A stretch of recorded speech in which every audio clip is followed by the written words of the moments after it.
अनुपम जी, पहले कॉकरोच जनता पार्टी जो अभी जश्न मना रही थी, लेकिन इसी बीच इंस्टाग्राम पर एक नया बवंडर आ गया है, आरक्षण हटाओ आंदोलन। यानी पहले सीजीपी और अब आरएचए। ये अब जो कुछ हो रहा है, इंस्टाग्राम पर एक नया पेज बनता है जिसके फॉलोअर्स इतनी तेज़ी से बढ़ जाते हैं।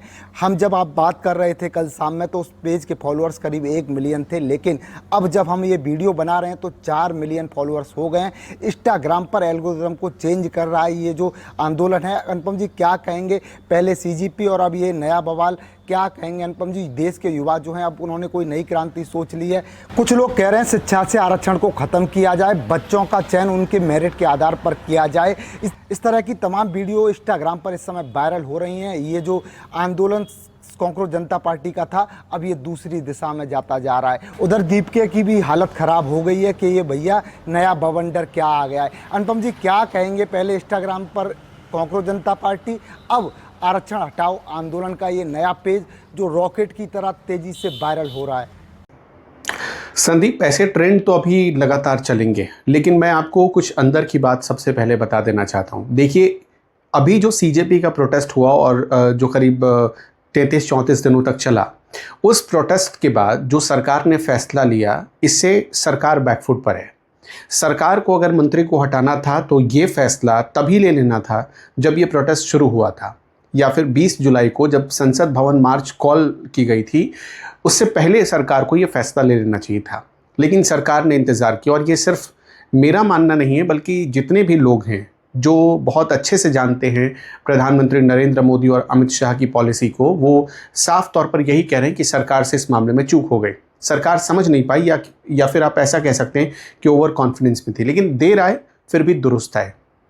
अब यहाँ जो एक नया ट्रेंड शुरू हो गया, सीजेपी को देखकर जो दूसरी पार्टियां बन रही है या सोशल मीडिया पर उनको लग रहा है कि रातों रात वो वायरल हो जाएंगी। जैसे कि आपने आरक्षण हटाओ पार्टी का जिक्र किया, जिसे लोग एएचपी का नाम दे रहे हैं। इसी तरह ईजेपी शुरू हो गई है, जो E20 यानी इथेनॉल ब्लेंडिंग का विरोध कर रही है, नितिन गडकरी का इस्तीफा मांग रही है। अब मैं आपको इसके मूल में कुछ बातें समझाना चाहता हूँ। ये जो आरक्षण हटाओ वाला जो डिमांड है, ये डिमांड कोई आज की डिमांड नहीं है। आपने सीजेपी के प्रोटेस्ट में एक बात नोटिस की होगी। आपने देखा होगा कि उस प्रोटेस्ट में 3 प्रमुख मांग थी, जिसमें पहली मांग थी धर्मेंद्र प्रधान का इस्तीफा। दूसरी मांग थी कि जिन स्टूडेंट्स ने नीट परीक्षा क्वेश्चन पेपर लीक को लेकर या उससे परेशान होकर अपनी जान दे दी, उनके परिवार वालों को 1 करोड़ का मुआवजा। और तीसरी जो डिमांड थी वो थी कि प्रोटेस्ट में जितने छात्र शामिल हैं उनमें से किसी के खिलाफ भी कोई FIR या लीगल एक्शन नहीं होगा, चाहे वो जंतर मंतर पर बैठने वाले हों या फिर दूर दराज के इलाकों में प्रदर्शन करने वाले हों। ये 3 डिमांड थी। सरकार ने इन तीनों डिमांड को मान लिया। अब बहुत ध्यान से ये समझिएगा, उसी सीजेपी प्रोटेस्ट के दौरान खुलेआम नारे लग रहे थे कि ब्राह्मणवाद से आज़ादी चाहिए, ब्राह्मणवाद को गालियां दी जा रही थी। उसी सीजेपी के मंच से आपने देखा होगा कि ब्राह्मणों को कोसा जा रहा था और ये कहा जा रहा था कि भाई ये लोग संविधान पर कब्जा करके बैठे हैं, संविधान बदल देंगे। जबकि नरेंद्र मोदी भी ब्राह्मण जाति से नहीं आते हैं, अमित शाह भी ब्राह्मण जाति से नहीं आते हैं। जहाँ जहाँ आप देखिए, जितने बड़े मंत्रियों के नाम आप उठाकर देख लीजिए, मतलब ब्राह्मण जाति से बहुत कम ही लोग मिलेंगे आपको। अब आते हैं उस पॉइंट पर, ये जो AHP आरक्षण हटाओ पार्टी या EJP जो बन रही है, इसके पीछे क्या है? पब्लिक को ये समझ में आ चुका है, ये सरकार वोट की भाषा समझती है। पब्लिक को ये समझ में आ चुका है कि इस सरकार को हिंदू मुसलमान अगर कहीं दिखे तो वो बात समझ में आती है। दूसरी तरफ इस सरकार को ये समझ में आने लगी है कि अगर इसको ऐसा लग गया कि इसका वोट खिसक जाएगा तो ये एक्शन ले लेगी। ये आम धारणा बनती जा रही है। मैं आपको इसीलिए पहले कह चुका हूँ कि अगर धर्मेंद्र प्रधान पर एक्शन होना था तो वो पहले ही हो जाना चाहिए था। इतना उसमें विलंब हुआ कि इससे सरकार बैकफुट पर आ गई। सरकार की पूरी पॉलिसी, आपको क्या लग रहा है? मोदी सरकार ने पूरी ईमानदारी से और निष्ठा के साथ ये फैसला लिया या प्रयत्न किया कि सीजेपी का प्रोटेस्ट खत्म हो जाए, लेकिन उस निष्ठा का क्या सलूक मिला उसे ये माना जा रहा है कि इस सरकार में सिर्फ वोट बैंक की भाषा समझी जा रही है। उसकी यही आइडेंटिटी बन गई। नरेंद्र मोदी ने सबसे पहले नारा भले दिया हो सबका साथ सबका विकास, लेकिन आप मोटे तौर पर देखेंगे तो उनके इस नारे को उनकी ही सरकार की पॉलिसी की वजह से आज सवालों के घेरे में या संदेह के घेरे में खड़ा कर दिया गया। धर्मेंद्र प्रधान का इस्तीफा जब हुआ तो इसमें खुश होने वाले लोग कौन थे? खुश होने वाले लोग सिर्फ वो नहीं थे जो जंतर मंतर पर प्रोटेस्ट कर रहे थे। आप जानकर बड़े हैरान रह जाएंगे, वो लोग ही नहीं थे जो जंतर मंतर के प्रोटेस्ट में शामिल थे, वो लोग थे जो अपने घरों में भी बैठे हुए थे, वो भी खुश थे। इसके पीछे दूसरी वजह है, मैं आपको वो वजह भी बता देता हूँ। धर्मेंद्र प्रधान ने, देखिए, किसी भी सरकार की पॉलिसी नहीं रही अगड़ा और पिछड़ों में बांट दो, ऐसी कोई नई नीति लेकर आओ जिससे अगड़े और पिछड़े फिर से आमने सामने आ जाए। लेकिन पहली बार, और शायद नरेंद्र मोदी की सरकार के 12 सालों में पहली बार ऐसा हमने देखा फरवरी के महीने में कि एक मंत्री के दौर में, उसके कार्यकाल में खुलेआम एक ऐसा बिल आता है जो कहता है कि भाई सवर्णों के साथ कुछ हो जाए, कुछ भी हो जाए, ऊंच नीच कुछ भी अगर कैंपस में हो जाता है तो उसके जिम्मेदार वही सवर्ण होंगे, लेकिन अगर पिछड़ों के साथ, दलितों के साथ कुछ हो जाता है तो उसके जिम्मेदार भी सवर्ण होंगे। जो उन्होंने किया या जो उन्होंने नहीं किया, एक ऐसा बिल लाया गया जिसमें अगर कोई भी बैकवर्ड क्लास से आने वाला स्टूडेंट सवर्ण किसी स्टूडेंट पर बिना किसी फैक्ट के आरोप लगा दे तो वो फंस जाएगा, उसका पूरा करियर चौपट हो जाएगा, पूरा करियर तबाह हो जाएगा। ये पहली बार ऐसा देखा गया। गुस्सा इस बात का है लोगों में, शायद धर्मेंद्र प्रधान ये समझ पाए या ना समझ पाए। आपने देखा होगा धर्मेंद्र प्रधान के इस्तीफे के बाद, मैं इसीलिए कह रहा हूँ कि सिर्फ वो लोग खुश नहीं थे जो वहाँ जंतर मंतर पर प्रोटेस्ट कर रहे थे, बल्कि वो लोग भी खुश थे जो घरों में बैठे थे। धर्मेंद्र प्रधान के दौर में शायद मोदी सरकार की किरकिरी, इससे बड़ी किरकिरी क्या हो सकती है कि धर्मेंद्र प्रधान के दौर में एनसीईआरटी की बुक में एक चैप्टर लाया गया, न्यायपालिका में भ्रष्टाचार, और उस चैप्टर के जरिए कुछ ऐसी बातें लिखी गई जिस पर खुद देश के चीफ जस्टिस नाराज हो गए थे। बाद में उस चैप्टर को वापस लेना पड़ा।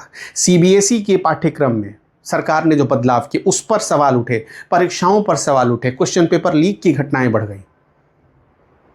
तो ये सारी बातें हैं, पब्लिक को इन सारी बातों से धीरे धीरे भरोसा उठ चुका है। मोदी सरकार पर फरवरी महीने में, इसी साल के फरवरी महीने में यह ठप्पा लग गया कि ये सवर्ण विरोधी सरकार है, इस सरकार में सवर्णों की नहीं चलती है, ये ठप्पा लग चुका था। और इसी वजह से आज जो ये आप देख रहे हैं ईएचपी, जो एएचपी का गठन हो रहा है या ईजेपी पार्टी का गठन हो रहा है, ये क्यों हो रहा है? एक और महत्वपूर्ण बात मैं कहना चाहता हूँ, उसे भी समझने की ज़रूरत है। बात ऐसी है कि नितिन गडकरी के कार्यकाल में पहली बार हमने क्या देखा, अगर मान लीजिए एथेनॉल ब्लेंडिंग को लेकर कोई सवाल उठा रहा है तो आप क्या करेंगे? उनके फैक्ट को, अगर उसमें कोई दम नहीं है या वो मिसलीड फैक्ट है, तो आप उसको चेक करेंगे, आप उस व्यक्ति को बताएंगे। आप सरकार में बैठकर, एक जिम्मेदार पद पर बैठकर, कोई आपसे सवाल ना पूछे इसके लिए आप एफआईआर दर्ज करवा देंगे।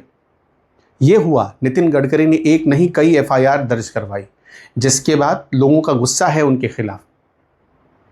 आप बताइए, लोगों की गाड़ियां खराब हो रही हैं, लोग वीडियो बनाकर डाल रहे हैं, और इसके बावजूद नितिन गडकरी पूछ रहे थे कि भाई आप सबूत लेकर आइए।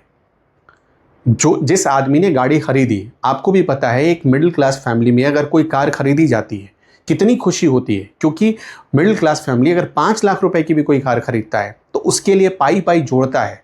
अगर वो ईएमआई पर लेता है तो बैंकों के कितने चक्कर काटता है, कितने पेपर्स जमा करने पड़ते हैं उसको, और उसके बाद ईएमआई भरने की टेंशन अलग। इतनी मेहनत और मशक्कत करनी पड़ती है, लेकिन उस कार को सरकार की एक पॉलिसी ने बर्बाद कर दिया।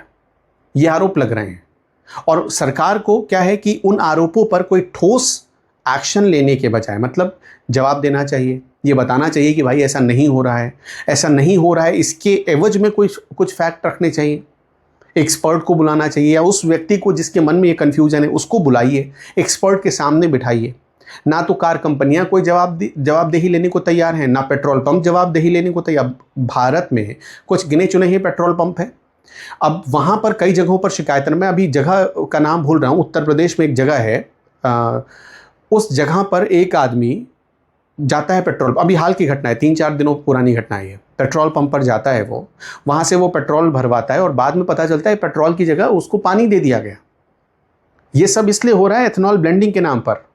पब्लिक तो, आप जो कार में या अपनी बाइक में पेट्रोल डलवाते हैं, क्या कभी आप चेक करने जाते हैं उसमें कितनी एथेनॉल मिलाई गई है? आपके पास कोई ऐसी मशीन है, या पेट्रोल पंप वालों के पास इतना समय होता है कि वो चेक करवा के आपको दिखाए? आप तो विश्वास पर जाते हैं। तो ये सारी चीज़ें, ये जो ईजेपी बन रही है या एएचपी बन रही है, इसकी जड़ खुद सरकार के अपने मंत्री हैं। हर बात में नरेंद्र मोदी का दोष नहीं होता है, लेकिन नरेंद्र मोदी ने अपने मंत्रियों को जो आज़ादी दी, उन मंत्रियों ने उस आज़ादी का गलत यानी बेजा इस्तेमाल किया। कुछ ऐसे कानून बना दिए, उनको लगा कि भाई हम राजा, जनता तो प्रजा है, वो तो मार खाती रहेगी, केस लाद दो, जनता चुप हो जाएगी। यही गुस्सा आज अलग अलग पार्टियों के फॉर्मेशन के रूप में आपको सोशल मीडिया पर नज़र आ रहा है।